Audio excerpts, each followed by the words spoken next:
Minsan ang ulan ay tila musika, banayad, malamig, nagbibigay ng ginhawa. Pero may mga araw na hindi ito musika, kundi babala.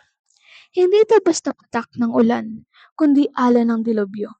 Dahan-dahang pumupuno sa mga kalsada, bumabalot sa mga tahanan, at sumasakop sa mga pangarap. Naalala ko pa noong bata ako, tuwang-tuwa ako sa ulan. Nagtatakbuhan pa kami noon at nagpapadula sa putik. Nag-aabang ng mga lumulutang na dahon sa baha na parang maliliit na bangka. Pero habang tumatanda ako, natutunan ko na ang baha ay hindi laro. Ito ay isang kwentong paulit-ulit nang nangyayari. Isang siklong hindi pa rin matakasan. May mga lungsod na taon-taong inaasahan na ang paglubog. Hindi na ito balita, kundi bahagi na ng buhay.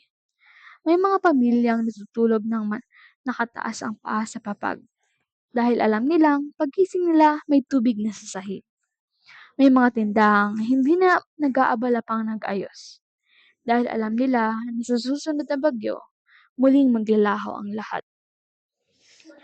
Minsan, naiisip ko, hanggang kailan tayo mananatiling ganito? Hanggang kailan kaya natin titiisin ang ganitong kalagayan? Ang tubig ay biyaya. Alam natin yan.